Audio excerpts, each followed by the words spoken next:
Welcome to Product by Design with Kyle and Eva, a podcast about product management and product design, where we'll talk about subjects from product strategy to inclusive design.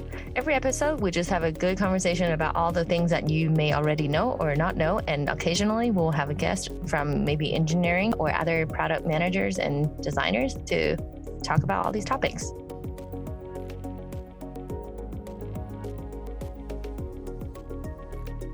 All right, welcome back to another episode of Product by Design with Kyle and Eva. How is it going, Eva?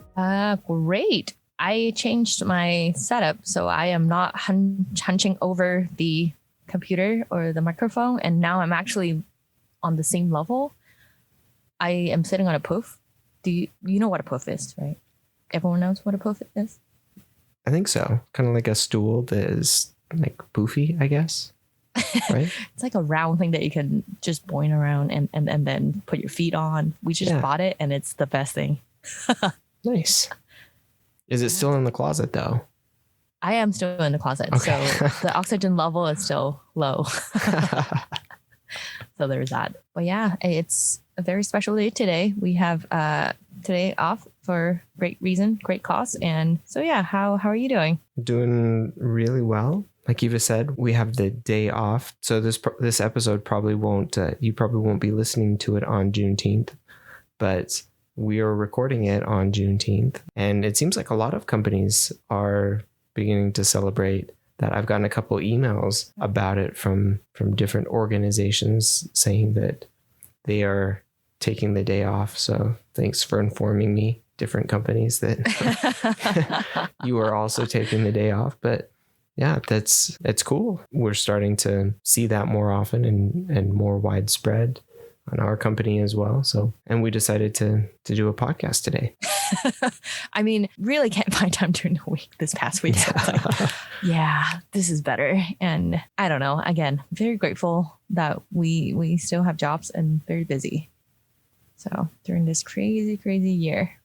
Yes. Oh yeah. Speaking of which, crazy year. Have we heard about the killer bees or hornets lately? No. I think they just got overshadowed by everything else. So, they kind of came into the picture and then things just went totally sideways. So yeah, murder wasps, you did not do a good enough job at keeping attention.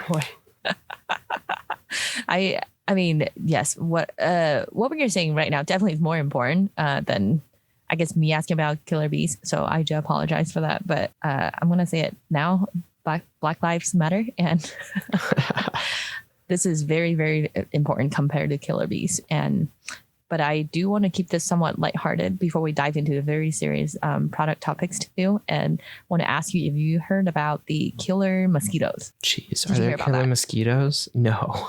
I guess they're not killer. Well, no, they do kill. They spread diseases, and they're saying by they I mean a Medium article that I've read, and also I almost said I have written. I did not write that, but they're saying in the Southwest there is diseases spread by mosquitoes that are rising, and that could be also another big deal towards the later into the summer as we get more and more mosquitoes. So I don't know how.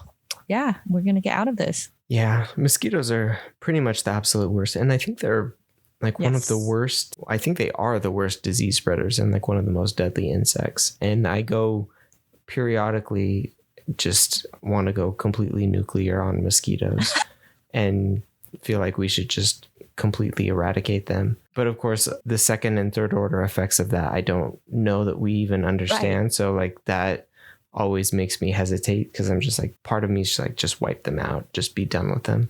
But then it's like, well, what does that do? You don't. Something will happen. Yeah, you don't know. And then, that just, it feels dangerous to go down that path. Dying, right? Like frogs will start dying and lizards or whoever eats them. And And next thing you know, we don't have potatoes or something. Yeah, exactly. Something crazy happens. Like that's probably one of those things that we just absolutely shoot ourselves in the foot if we do. That is true. And I wonder what has we done in the past, however many years we have been on Earth to, have things taken away in the background that we just don't know. Wow, this is really blowing out my brains right now. It's just like, what happened?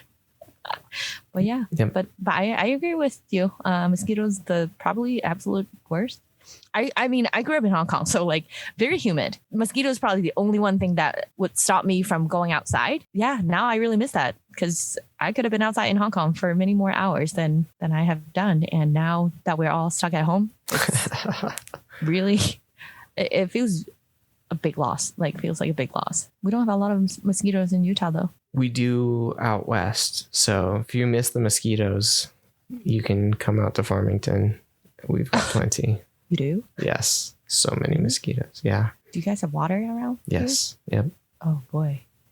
Nope. See, we're in the desert here near downtown, so Yeah, it can get pretty bad. They actually do a pretty good job at like mosquito abatement, but it can get pretty ugly at times out here because we live close to some wetland type area, bird refuge, where a lot of birds migrate through every year. So I see. It's very cool, but it can get kind of mosquito-y. Yeah. And also, as I said, like, it's like desert near downtown. I'm like, yeah, we're like a whole hour away. It's really not that far from any, water reservoir or source.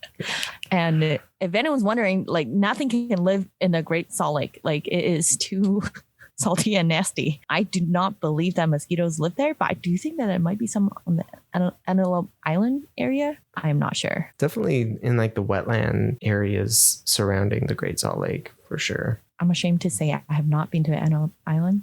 I live in Utah for 10 years. So you should definitely get out there.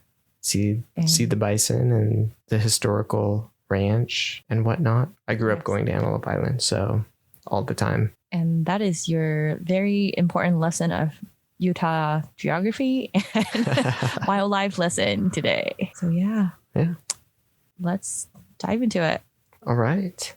What are we talking about today? Today we have a very, very exciting topic, like Eva alluded to, which is inclusivity in product design and product development, which is very, very topical, very relevant, and always, regardless of the time and timing, extremely, extremely important. With that, we want to kind of dive into what it is, why it's important, and set up a little bit of framework around some of this discussion, which is, as we were kind of talking a little bit about it before we started, can be a very, very broad topic. So to kick it off, maybe we can talk a little bit about what is inclusivity in product design and product development. So what do you think, Eva? Like maybe you can help us define like what is inclusivity? Yeah, so let's talk about what it is. And the first thing I want to put out there is that we always talk about, this happens in conversations, and I'm sure you have heard of like, oh, a typical user would do this, or average user would do this, right? In the topic of inclusive design is that there is not a typical user, because when you're sitting in your office designing, planning a roadmap and stuff, it's really hard to, think about, oh, okay, there's actually 20 billion people that can be all different, even within different, like there's so many aspects that we will be touching on later. So first of all, just keep in mind that there's not a group of users that is typical, right? There might be a majority of users that fit in the one category of however you define that, but there's never really one user that will represent your true typical user.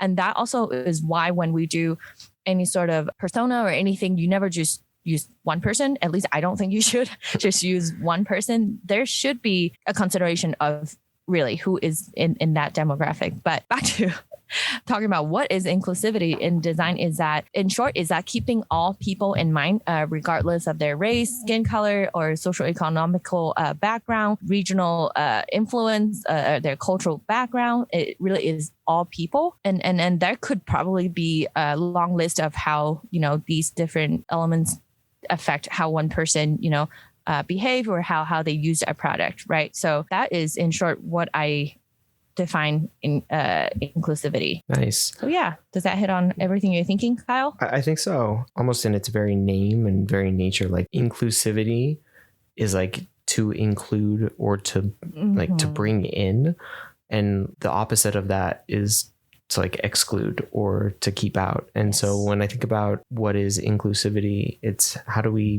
bring people in or include them in our product design or our product development or our product ultimately. And I think that's really what all of us want, whether we're explicit about it or just implicit about it. And what we don't want, at least most of us, I think, is to exclude anybody from our products, from our design process, from our development process, or ultimately from being able to use our product, because that's a bad business decision, a bad experience. But oftentimes we may make those trade-offs or make those decisions without necessarily realizing it or thinking about it. So part of it is, where are we potentially excluding people from our products? And it's obviously such an important thing to be thinking about, because if I'm making something that I want people to be using, I don't want anybody to be kind of outside of that, that product or that experience, because that's a user who will either have a very difficult time and have a bad experience, which reflects poorly on my product, poorly on my company, poorly on me as a product manager, product designer, and in general on what we've done. And it also ultimately, if we're thinking about it in purely business terms, just doesn't make very good business sense that if we're creating something that we want people to use or buy, and they're not able to use it or buy it, that really isn't ultimately what we want either. So how can we ensure that we're not excluding people, that we're bringing people into both the process as we create it, and then making sure that in the end, everybody's able to be included in like the product or the experience that we've done and created. Totally. And I do think that we all have a responsibility in that process to call out anything like, oh, this might not be inclusive to a certain group of people, or however we can solve that problem. But those need to be said out loud sometimes, and it can be uncomfortable. And on that note too, I do want to put out this fine print is that by no means are we the expert on, the overall, like the social study of inclusivity in society, but we are two people learning, and there will be mistakes made on the way. And if there's anything in this episode that, doesn't sound right, or however we are approaching this topic that needs some, I don't know, additional knowledge into, like, let us know, tweet at us. But don't fight with us. Really. Just trying to really dive into this topic. And for me, I am a person of color, but I'm still learning what it's like for other people. And also there just can be so many different lives that I don't know. So I'm still learning, and I can only share what, my personal experience is like and what I have learned. So just don't fight me. Yeah. And I'd echo what Eva said and appreciate that we're sharing our experiences, and hopefully they're useful for other people, but by no means are we experts in all things. And we'll probably even be sharing some mistakes that we've made, like along the way, some blind spots that we've encountered and things that we haven't even considered. So hopefully we can all learn as we go along. We're excited to be adding our voices to the conversation of inclusivity and diversity in product development. And we think it's such an important topic, both in general for creating inclusive products, as well as just given everything that's going on right now. So hopefully, we can continue to help drive the conversation forward. But again, we don't want to claim to be experts or, the final voice of anything, but just want to add our voices to the ongoing conversation. Yeah, I like how you describe it as blind spots, because that's exactly, things that I just don't know, and we're open to comments and anything that you want to share with us. And I also want to bring up that we have a lot of listeners. By a lot, I mean within the small group that we have. We have quite a bit of people. I'm hoping they're people, not bots. They're listening from outside of the United States, and we are in United States, and that's also another aspect too, is that we're talking about how we operate in the States. So let us know if it's different in wherever you are. So yeah, just want to open that up. I guess after that, now I feel, yeah, we're ready to go full speed into this. So yeah, and next thing I do want to talk about is that what is the difference between inclusive design and also accessible design? So those are two definitely very big topics.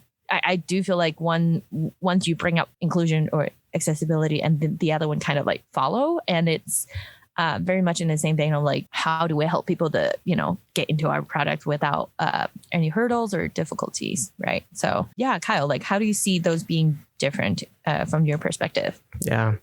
So given kind of what I was talking about before, and I won't put myself out as like the final expert on this, but the kind of the way that I think about it is, if I was to kind of put up a framework for like inclusivity, if it was going to kind of be the idea of bringing everybody into our product, both as far as like the process and then the ultimate experience once we're done, then, I would kind of have it be like this overarching umbrella where the idea that, it encompasses multiple facets of the design and the product development process. And that would include things like race and background and culture and language, things like education and technical ability, things like life stage and lifestyle, regional differences, socioeconomic differences, and then accessibility. So, accessibility being part of this overarching idea of inclusivity and inclusion in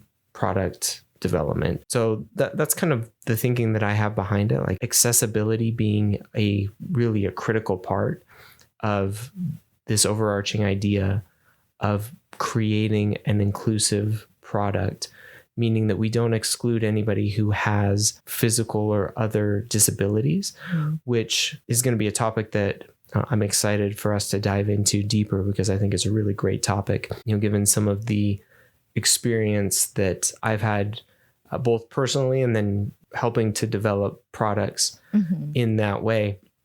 But making sure that we're not excluding anybody with physical limitations. And it's interesting because this will be something I think we dive into. Yeah. That's a far reaching group of people. And so making sure that everything that we do is accessible, both digitally and physically, because that's important, because if we don't think about that, we exclude a huge group of people in what we're doing. So I think it's one part of inclusive design and inclusive product development among a few other really important parts of inclusive product development that include things that, again, if we're not thinking actively about them, I think almost by default, we will gravitate towards maybe some of our own biases or our own experience and kind of create products and experiences that are more in line with our own backgrounds and our own experiences, and will be somewhat exclusive to certain groups, whether that's certain backgrounds or cultures or races, certain technical abilities, certain socioeconomic groups or regional groups. Not that we're trying to explicitly do that, but just by our nature, we have our own set of assumptions and implicit biases that if we're not careful and we're not actively trying to kind of expand our view and our understanding, that those kind of get baked into what we're doing. And that can be especially difficult if, the team that we're developing with is somewhat homogenous in some way. And that's not to say that it's, completely racially homogenous group, which could happen, but it might be like a completely homogenous group in some other way, like a regionally homogenous group or a life stage homogenous group, which I've worked in, or an educationally homogenous group, which also worked in. Like, those are all different types of inclusive groups that if we're not thinking about, like the end product that we design might be somewhat exclusive to people who don't have the same educational background or same socioeconomic status or same racial background. So that's kind of a long-winded answer. Amen. But yes, that's kind of the framework that I think about it in. Yeah, I love that you bring up all these very invisible differences between people, like all these things that really, because now we talk about skin color and talk about, by race, how do we include everybody? But then there's also a huge chunk of people that are separated by all the things that you mentioned. And there's so many examples I want to bring up right now. I would bring up one too, is that before the show, we were talking about this and how we want to approach this topic too. And we brought up this example of when you're designing an app, like, is that going to solve the problem for someone who does not have access to a smartphone? Or, how does one buy a bus pass? If the only one way to do so is to, get on an app and do that. It's so easy. It doesn't matter how easy you make your app work. That person doesn't have a phone. He has $2 or she has $2. Like, how is this person going to do this, right? And so, yeah, I love that you bring up all these differences too, and homogeneous in different ways. I really love that. And those are very important aspects to keep in mind when we talk about the topic of inclusive design too. And I think, the phone example is probably more severe than what we would like to, think it's actually happening. And I cannot remember the statistics on this, but in the US, there's actually still a pretty large population that don't have access to internet, and they go to libraries, and that's one place that, everyone can get on the internet. And there is a reason why, if you do go into the library, you still see people using the internet there, is because that is one place for free you can get on the internet.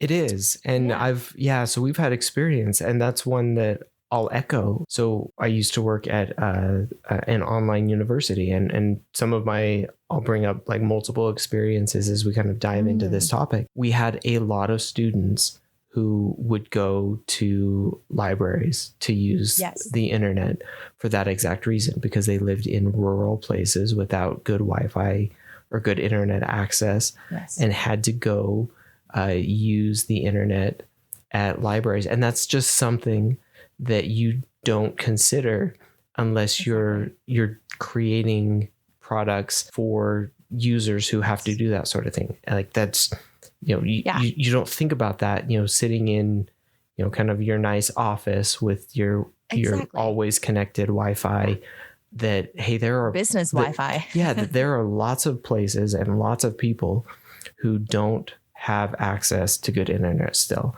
And that your group of people, that there's a huge chunk of them who are your users now, that you need to be thinking about. Here's another interesting one. You wouldn't have guessed. There are a lot of people who are still using old versions of Internet Explorer. We had to take into consideration this same group. Now, whether that's because they were using computers at the library, whether they just weren't updating, their computers, or for whatever reason. But that was something that we had to take into consideration too, because we had to make sure that a lot of the things that we were doing worked on old versions of Internet Explorer, even though that we didn't officially support it. That's what people were using. And so understanding that that's, what our users were doing, even though we didn't like it, nobody should be using old versions of Internet Explorer. Like, if you're doing that, please stop. Just don't do it. But that's what people are doing. You can, if you have the means to. Yeah. and for a whole variety of different reasons. And we set out to understand, like, why are people doing this? And so, and there's a whole bunch of different reasons why people do it.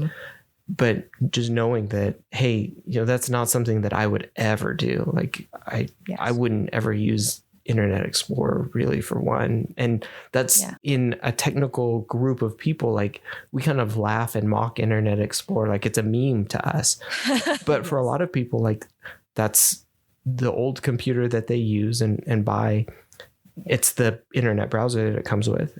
And, why do I need another internet browser? Like, that's the one it has. Why would I want to update it? It works just fine. It might be slow, or it might have lots of pop-up ads, but like, those are the types of things that, like, we as young tech savvy people, that we kind of make fun of, but there's lots of people who that's what they use. Totally.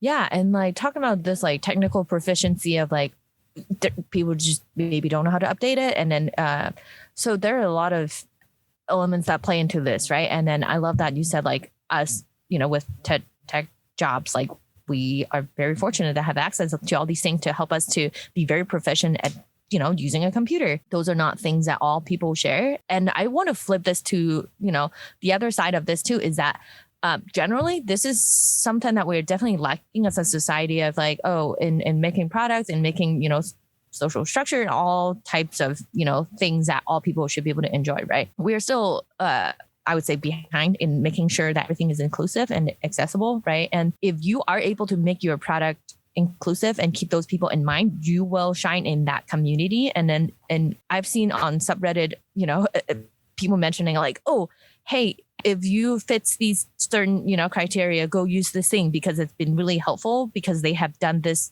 feature to accommodate people of this group. And it's very, very nice to have. And that's something that you should be really proud of if you, make a product that is, very, very successful in serving certain communities. And that's something that I would say it's not easy. This is something that takes a lot of conversation and convincing other people sometimes of like why this is important, especially in business meetings. We all have to go to those. And it's very hard to make a case of like, oh, inclusive design is important. Because right off the bat, I do think that sometimes it sounds more like, oh, it feels good. It looks nice. It's, a PR thing to do, but it's not. It literally is a group of users that will end up buying your service if you do include them, right? So I think this is also very important to keep in mind is that there is business elements to it. And that is important I hate talking about money, but sometimes when we want to make things happen, making it happen within the meetings that we go to is also very important. So yeah. And going back to that too, of inclusive design versus accessible design, what the difference is.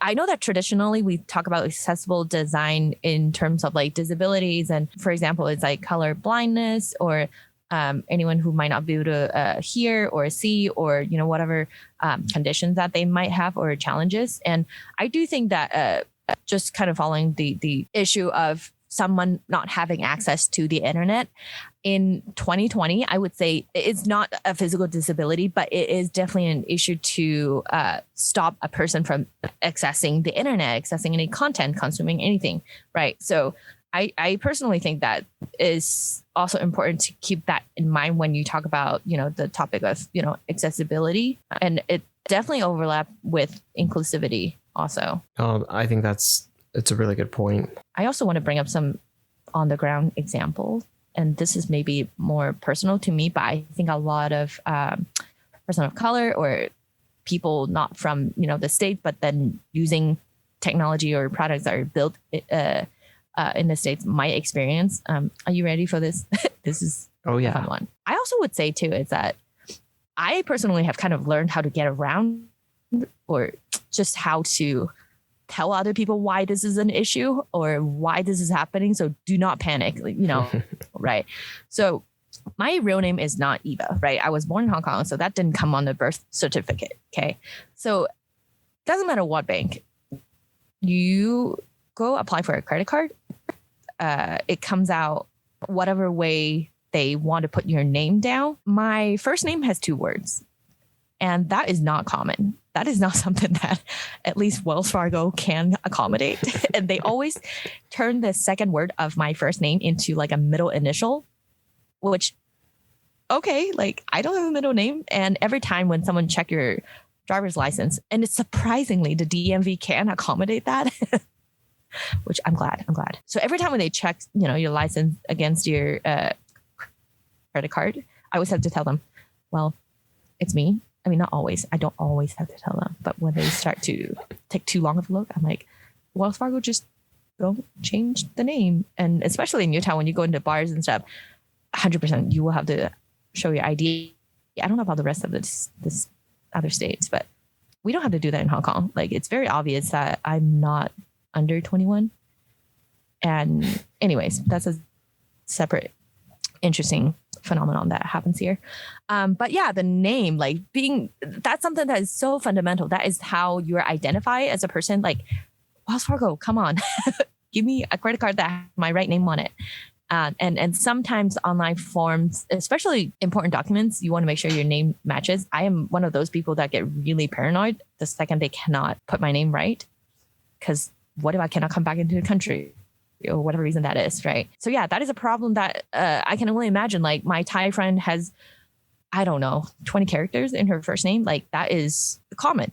Please make sure your web form can accommodate for names of, different origins, because it does happen. And different, like, what are those called? The little accents on top of the E. And those, sometimes people consider that as special characters, but it's not. So yeah, that's one example that I probably encounter. Not every day, but very often. I do not have a middle name. Giving me a middle name. It's such a perfect example because I think it touches so well on the idea of inclusivity, and that if we're not thinking outside of the group that we're most accustomed to, then how is this going to impact other groups of people? Like totally. That there's, the standard white American names that are easy to accommodate because we've always done it. What about everybody else that is here? And that's a large group of people that has lots of different naming conventions, like you were mentioning, whether that's, having space in their first name or two first names, or having what we call special characters in in their first name or last name, or just we're probably even missing some, just different types of naming conventions. Like product manager, you failed at figuring out just like the naming conventions that might need to be taken into account in order to ensure that like we can have everybody just put their name into the name field and get that printed onto a credit card. That feels like a very basic thing. Yeah. But if we're not thinking outside of who else might need to put their name rather than just like the people that immediately come to mind, then that's kind of the problem, like that kind of the homogenous group that is kind of in the immediate circle that we're thinking of. Like you brought up this space in the first name too, because that's definitely a problem. And I always have to smash my two like words in my first name together. And I'm like, or hyphenate it. Like if I bet there are people who have that same problem if they have like some sort of hyphenated name, like that would probably be an issue. Yeah, that's probably more common. But I wouldn't doubt that this is still not allowed in certain web form and stuff. Travel Bank was the one that wouldn't let me do a space. But then it sounded like I definitely like talked to the customer support because I want to be able to get on a plane. I want my ID to match. Yep. And they're like, oh, well, the airline didn't allow this. So I'm like, oh, it's not you guys. It's the airline. And then as you can imagine, they built their database and all the APIs and stuff like, I don't know, 100 years ago. So it's different times and just problems everywhere. Anyways, but yeah, thanks for agreeing that this is a problem. This is painful. But yeah, I'm also interested in hearing, like, dear all listeners, like what other issues do you run into? It can be very, very small, like small, but very fundamental, right? Things like names and just whatever things that you run into that is just not user friendly, or friendly is kind of understatement. I feel like I want to know. We want to hear. Yeah. And some important statistics I want to share too. This is like level 1 statistics. So like 2019 Census Bureau, they put out a report by race. The population makeup in the state is at 60% white American. Okay. And then 13.5% African American, 1.3% Native American, and 18.3% of Hispanic origin, and 5.9% for Asian. So, I mean, think about it. It literally is like a bajillion people. I can't remember the overall U.S. population. Hold on. We have 330 million people in 2019. So when we talk about like, just talking about my community, the Asian community, 5.9%, that's a lot of people. And please make sure they can use your product with their name. It's a lot of people. It's a lot of people. Not only that, but again, when you think about some of the other groups as well that probably have different naming conventions that just aren't being accommodated. It's just surprising. Like that's tens of millions of people who are probably having not the exact same issue, but similar issues. Yes. And I know that we talk about like, oh, making sure your user have better experience. We keep optimizing, but then make sure you don't miss these very, very initial steps that you can take. Because if you're just gonna keep optimizing for that one group and one group only, like, no, you can spend your time better, you know, making sure that it works for all people. Yeah. Yep. So yeah, I like numbers. And this is even shocking to me. That's a lot of people. Yeah, it is. And okay, so on the same topic of like just numbers, I want to quote somebody that I learned from during Convey UX in Seattle, a conference I went to, and it actually was very, very interesting. They have a very good dedicated panel to talk about inclusive design, and I really, really thought at the beginning of it, going into it, I'm like, I'm a person of color. I probably know something about it. No, I went in there just like, yeah, I learned so much, and I really appreciate that when conference, you know, have a dedicated time and space to make everyone listen to this, because I think a lot of people, because it's convenient not to have to worry about, oh, why do I need to worry about it? Right. And then it's like, no, you do. Everyone should. So in her name is Lenora Porter. I actually talked to her after too, and I think she's just wonderful. And in her talk, and she mentions that in 1991, according to AIGA, the National Graphic Design Association, their membership, the people self-identify their race, right, in their membership application, and 93% of members were white. So only 7% of people of color in their membership. And fast forward to 2016, we're doing a little better. 73% of white designers and 8% Asian, 7% Hispanic, and 3% Black, and 2% Native American designers. So we're getting better. And I understand not everyone signed up with AIGA, but within that population, it is very, very much like a white dominant population. And within that population, I do know that like some people are aware and also putting things in practice. So I'm not saying like all white people in that group are not practicing any, you know, I guess being aware of the topic that we're talking about today. But as you can see, like this is a pretty one-sided population makeup in the people who are making, you know, at least within the design discipline, like making decisions for the rest of, you know, whoever comes in contact with their product or print materials or whatever it can be. So I thought it was pretty interesting. Yeah. And I, again, think about it too, is that the small community of designers, it's like we have a lot of power to make a lot of decisions that will be exposed to millions of people. And I feel like I don't have to say it out loud, but we definitely need more of all different types of people. And again, not just by race, but also within the social class and all the other aspects that Kyle talked about. And we keep reinforcing the idea, like it's not just by skin color too, is that we need everyone to be included in the group of like product managers, product designers, and whoever that is making decisions in the product. Yeah. Yep. So yeah, in that same conference too, and this is one talk that I really want to share with you, Kyle. This is going to be really fun because I would say that like at first when I heard the title of the talk, I was like, oh, this is, you know, punchy. But then it's like, no, it's not, because it's true. The title of the talk is called Why Does Siri Sound White by Amber Nicole Hart.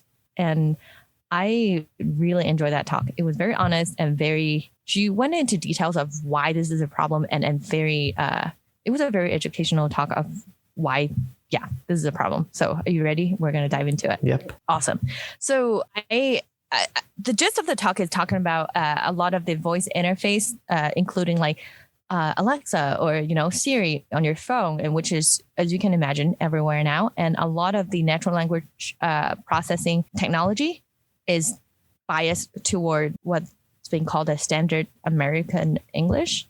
And a lot of the accents or dialects are not processed as efficiently. And she showcased a lot of examples, like saying the same sentence, but with different accents, let's say a Chinese accent versus a French accent, and versus what is being called the standard American English accent, like the way that the machine translate that, it's almost like shocking of like, oh, you cannot understand a person who's speaking English just because of the accent. And it's very eye-opening to see. And also, there is technology nowadays to detect discriminatory speech on the internet, as you can imagine, auto moderating. And she mentioned this writer named Jessamine West did a research on all these 14 different examples of saying like, I am a man, I'm a woman, I am queer, and all these different, sentences. How does the machine process these, and what is the toxicity of each of these sentences?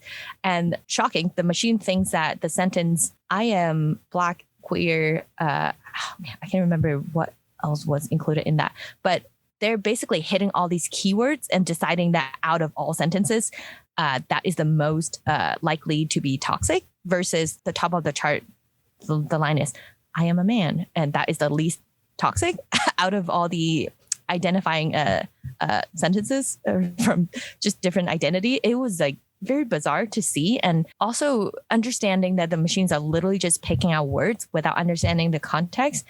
I do think that can get dangerous, because I mean, even someone just using that same example from Jessamine West, it's like, oh, somebody saying what they are, who they are, can literally be more toxic than someone else's identity. Like, that is crazy to me, right? Yeah, you're nodding along, but yeah, what do you think so far? Yeah, it's absolutely fascinating. So I haven't had a chance to go listen to this talk, but I'll have to see if I can find it, listen to like a replay or a recap of it. Yeah, I mean, I have that recording. We can watch it. Okay. But yeah, and then but the problem of the machine not getting context also affect a lot of the, let's say, in her talk, she, specifically talk about the African American community of the language that they use. Again, we're talking about 13.4% of the US population here. We're not talking about like 300 people. We need to make sure we take care of 300 people. This is a large population, and talking about how, again, NLP, natural language processors, they cannot identify the context of a sentence. So the way how this person talks literally is considered toxic because of the background that they have. She also mentioned that voice interface is going to grow into an $80 billion business by 2023. So this is a huge industry that is right now very biased towards what is being called the standard American English. Also, it's bizarre that it's called standard American English, because even someone from the South being white versus someone, living in Utah being white, like, that's a very different way of talking, or even, what is that called? The vocabulary and vernacular, like, that whole system is different. So going back to my very original point of like, there's not typical users, then why do we have like a standard American English when there's not one person speaking standard, one true and the only version of English, right? And also, like, British people also speak English. Is that not standard? Anyways, but it does say standard American English.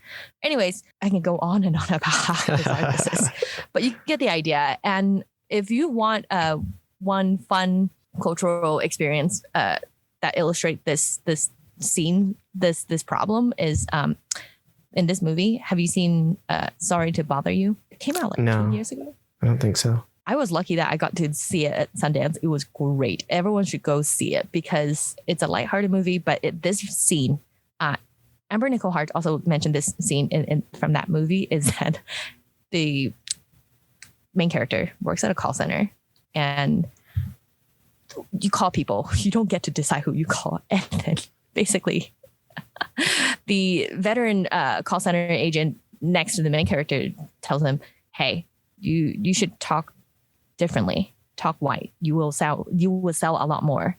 And then it goes into this, the main character goes into this giant, I think it was a voiceover. I don't know. Maybe he's just a brilliant actor. I don't know. He immediately changes his tone, accent, everything. And all of a sudden, the person on the phone with him was like, oh, hi, yeah. Like, very much like down to like, yeah, tell me stuff. And it was just so interesting to see, because this has been, I'm sure, like within the community, like this is something that they talk about, like, oh, what does it sound like when you say Siri sound white? And that scene was like, yeah, that's one of the tricks that sometimes it sounds like a joke, but I know that as a person of color, there are little tricks and things that we do to kind of make it easier to get around, whatever hurdles we have to go around. So I highly recommend it. It's pretty funny. I'll have to go check that one out. That sounds really good. I think you bring up some really, really great points. And I think it's really important for all of us to take a step back, especially when I think about folks like me, like standard American English person, like taking the mindset that does this really apply, and understanding that it does, that these things are very real and very important for just really large groups of people. And that if we don't do something about them, that they're going to be increasingly impactful. Kind of like you said, like natural language processing is becoming, just a huge, huge thing, especially as voice assistants become increasingly popular, increasingly utilized. Yep. Like that's, again, it can be hard for a lot of us that, maybe it doesn't impact me because I'm the target user and things work fine for me. But if I don't say something, if I don't add my voice to the idea that, hey, this isn't right, we need to be thinking more about this, then, maybe things don't change. And so that's why we have to just be more proactive about inclusivity and saying that this is great, that it works great for a large group of people, but it can't just work for standard American English as we call it. Like it's got to, like, it can't exclude other people that, maybe don't talk the same way, or, don't have the same accent, or, who use different terms or different things like that. Like that's not acceptable for us to be like, okay, it's fine for any like period of time. Like we have to just be more inclusive in everything that we're doing. And we use the example of voice assistants and natural language processing, but this kind of extends through all of technology and through all of, if we kind of take a higher level view, this is systemic. And we talked about the names on credit cards, and we talked about the natural language processing, but like these are real problems across so many things. So if we take the same logic and just step back and say, where else are there problems? They are everywhere. And we need to be far more proactive in understanding that this is what so many people are upset about right now, is that so many of our systems are designed for the majority, and that excludes a very, very large minority of people who maybe don't have the same accent, or who don't spell their names the same way, or whose faces are darker. And so like their facial recognition technology doesn't work the same. And so like these things are real problems that we need to be designing and taking into account. Like it's not right that, we're not thinking about those things more and being more inclusive in our design and our development. Yeah, I love everything you have mentioned, especially the facial recognition being more and more prominent in our, like now it's on phone. Who knows what's next, right? This is such an important topic that I'm so glad that we can have a, conversation here. But this is something that I think in my, I guess day to day, whenever I have a chance, like I do talk about it, but at the same time, within a company, like within, a product team, what can we do? Which I think we can totally probably, I need to do more homework of what Amazon's doing, what Apple's doing. Cause I definitely know they have, things like voice interface, and I know they have implemented different measures to make sure there is a diversity within the workforce, and which to that too, I do think it's important to have, going back to your point of making sure your team is not just purely one type of people, like education and background, regional differences, like the more variety of experience we can get together, the better the outcome can be, right? As far as like inclusive design goes. And this cannot be like a one-time, oh, we're going to have an inclusivity training today and just talk about it today. And this makes me think of like back in the, I don't know, I wasn't born, but 80s, right? People have sensitivity training, right? I mean, we still have that now, but oftentimes it's not an ongoing effort. And we need to do better when it comes to designing products and we're making decisions every day. Like I probably, and on any given day, you probably make like good 20, 30, 40 decisions that you don't even count as, an active decisions that will affect how your users use your product. If we're just going to do, okay, we're going to talk about inclusivity this one time, 1 hour, or even do a week-long training, that's going to wear off. That is not going to help you. But using that name example to like being, in proximity to my Thai friend, seeing that is a problem for her, like helps me to have that knowledge. Right. And I'm always grateful. Like someone on the team's like, oh, what about this? And it's, there are things that I don't even think of. It's something that I'm always grateful for when people call out the blind spots and stuff. But yeah, I think we should do an episode on just on your team. Like what can we do to make sure this is an effort that is actionable for everybody? I think it would be interesting.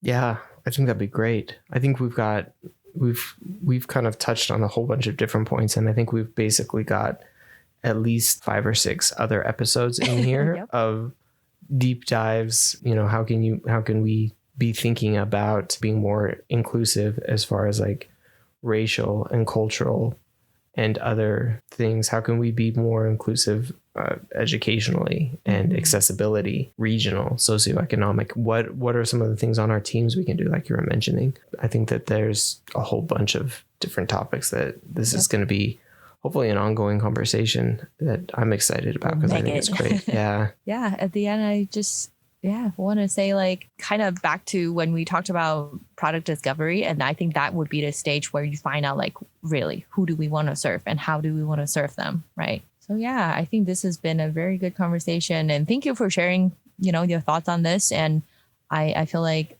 again, for us, this is, I shouldn't speak for you. I should speak for myself. But I really feel like I don't know enough. And I am looking forward to like learning more as we explore this topic more, and I'm just excited to see how it will change how I approach my day-to-day work too. So how are you feeling? Yeah, I'm excited too. I think it's so important. I feel like I've got some good stories to tell and hopefully some good things to share. And like you said, a ton to learn. And I'm excited to continue to learn and share and hopefully continue to help others learn and share and add other people's voices to the conversation across the continuum, because I think that we're all at different stages of understanding right now. And as we can all continue to move along this continuum of understanding, I think we'll all be better off. And so helping each of us, wherever we're at, start there and move along, I think it's going to be really, really important. And I think we'll all get to a better place. Really, I think it's going to be a group effort. And, we all need to be, we're all in it together. Like, this isn't any one group against another, but for us to make real change. And I do think like we need to make real change in our communities, in our country, in our world. To do that, it's going to be something that we all have to do and we all have to take part in. When are you running for mayor? That was a great platform. Never. I ran for political office in junior high. I don't even know if you can call it political office. Yeah. Well, ran for like, what is it? Like junior government? Yeah. Student government office. Oh, Kyle, that was so different than what I was thinking. So, and just got so scarred by the process that I'll never run for political office again. I swore it off at that point and will refuse to run for political office again. I see. the student politics. Yes, the student. Yes, I ran such a great campaign, and just it was, I don't know. I despise it now. So swore it off. Never again. Never again. That's so funny. I was definitely not running, but every year when there's like student government election and stuff, somehow I was always some party's designer, volunteer designer.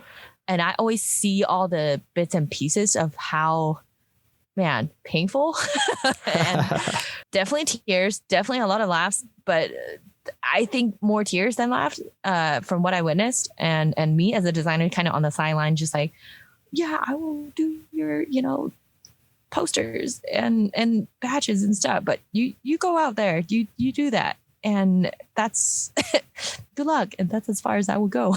And it was very, very intense. But you were in it. Yeah. Yep. That's crazy. Yeah. I didn't know. Yep. I don't blame you though for saying you would never do it. And yeah. Yeah. But that was a great conclusion at the end. I do support that message. You know what? Now that I think about it, is that I do stand strong behind the idea that not only leaders in society, leaders in whatever should have, the right idea of how to be a human, but all people should already have that idea. We should not only look to the leader and be like, oh yeah, he or she is the only one that needs to know about this, right? So yay for the right idea in the civilian pool, I guess. Yep. Very important. Yep. Because we also get to decide who becomes a leader. It's true. In many ways. So yeah. Yeah. I'm glad to hear that you once were out there fighting for a cause. Yeah. I mean, for the student government. Yes. Well, whatever cause that was I was out there. And what was your platform? Is there really a platform in junior high other than vote for me? Oh, that's right. Yeah. Junior high. That's right. There's no platform, but it's not even so much like the leading, like being the leader or being the person elected to the office. It's the like going through the campaign. Like I would never. Oh boy. I look at that and look at people having to go through all of those types of things, and I'm just like, no, I would never ever want to have to go through something like that at a local or any sort of level. It just seems like I don't know, having Not to go through the election process too much, too dirty, all of that stuff. That is so interesting that experience in junior high ruined you forever. Yes. About this. Yeah. It must have been very bad. And also scares me a little because I'm like, man, do I want to have kids in the States? Because high school sounds rough. And now you're talking about being scarred forever, from junior high, like, which I thought should be fun, right? No? Junior high? No, junior high's terrible. High school's great, in my opinion. But junior high, absolute. I don't know if anybody else's experience out there, but like elementary school is great because you're a kid. Junior high is like those awkward years where you're just trying to figure out like who you are, and everybody's doing the same thing. And so like everybody's in like this awkward stage and you're all in school together, and it's just this awful, awful time. And then you finally kind of get out of that, and finally when you're in high school, like things are good again, and you're you've kind of figured out more who you are, and you're like old enough to do fun things and all of that, and you're doing sports in school, and you've got some money, and like that's when, I don't know, at least for me, like that's when things were fun. So fun again. Junior high, absolutely terrible. The fact that the only scarring was just like that campaign stuff, there's probably more. I don't know if we want to go into like therapy session, but that one stands out. If that was really one of the only things, like that's probably really good. Wow. Yeah, I can't say I have anything that compares to that. I mean, I was still in Hong Kong during like high school years, and pretty boring. And because I mean, what else can you be doing when you have to do a lot of calculus and failing at calculus. Yeah, that was one boring period of my life. I mean, I went through all the what I thought was traumatic experience as a teenage person, but thing that you just mentioned without the student government part. But I don't know, they really keep you busy in school in Hong Kong. So I would say I went to a pretty good school that they really do want you to learn stuff that you will never use. Again, calculus. But I am proud to say that when I went to college, that was not a problem. Like math was not a problem. So much to a point that I did not study for my, what is that, math 1050 algebra or something like that. Aced it without studying. And back in Hong Kong, I actually was advised to drop that class. So I had never been asked to drop anything in my life except for that one class. But calculus is not for everybody. And there was 42 people in the class. I still remember that whole class because I was one of the 2 people that got asked, oh, you should drop it because you're going to fail really hard. Yeah, that was very traumatic. But at the same time, I did not care about calculus. And now I don't have to use calculus ever. I don't like doing formulas and spreadsheets, but yeah, I did calculus in high school as well. And I guess it's one of those good things that you can kind of go back on when you need it. But I haven't ever found on a ton of use for it. I guess all of our calculus teachers, when they go back and listen to this, will cringe a little bit. I'm sorry. We're in product now. All calculus teachers. It was the teaching on how to think, right? That was the important part. The stretching of the mind. And the pushing to learn and to think that was the important part, not necessarily the learning of the actual calculus. So I agree with that. And yeah, I had to use a lot when I was in finance. So that's kind of the basis of a lot of finances, taking a lot of derivatives and things like that. So that word just, it's like a little stinger in my heart of like, yeah, I cannot. But algebra, super helpful. Trigonometry, not so much. Calculus, useless. That's how I see it. Anyways, any product shout out this week? Yes. So shout out Zone here. Quick shout out to soft serve ice cream. Oh my goodness.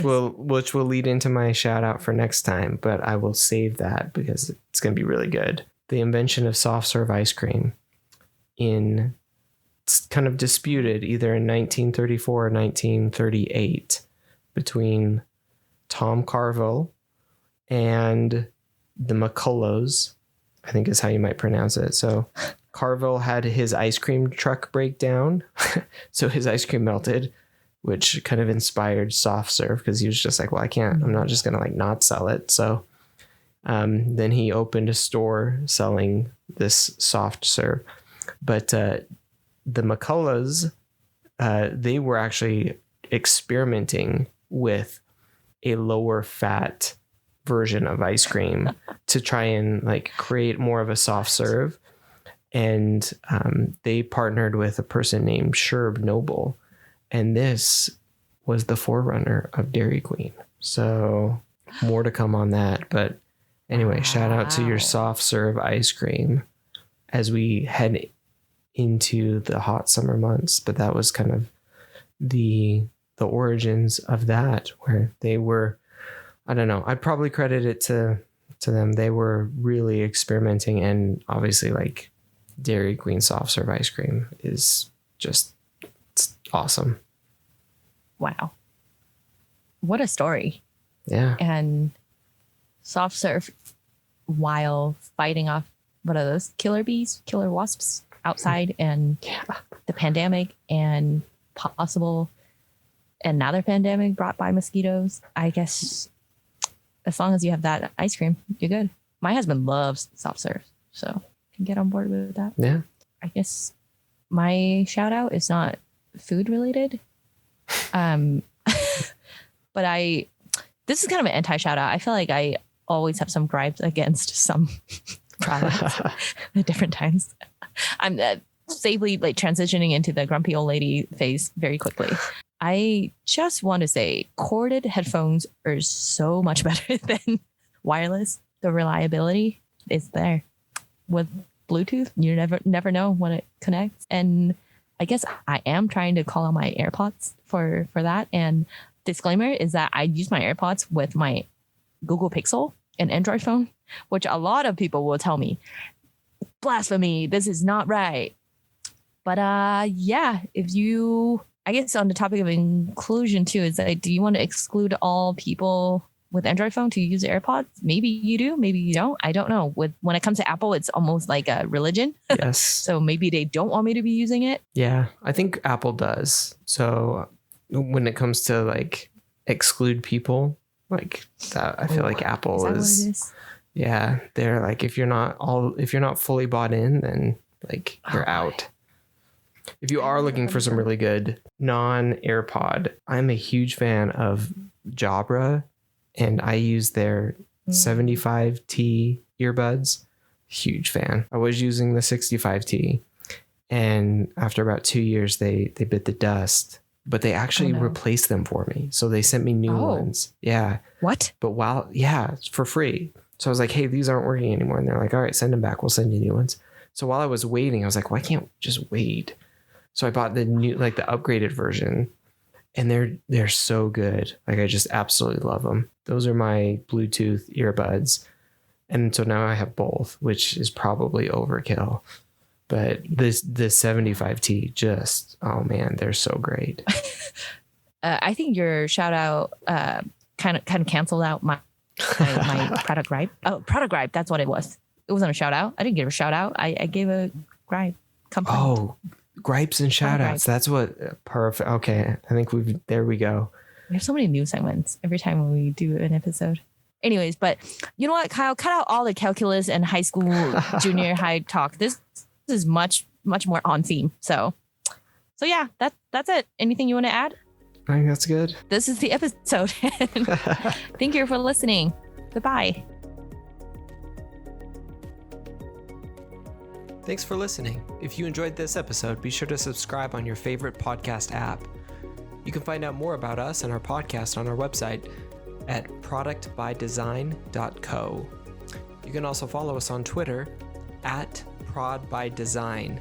That's at prod_by_design. You can follow me on Twitter at Kyle Larry Evans, and you can also find Eva on Twitter at Yan Chow Chow. See you next time.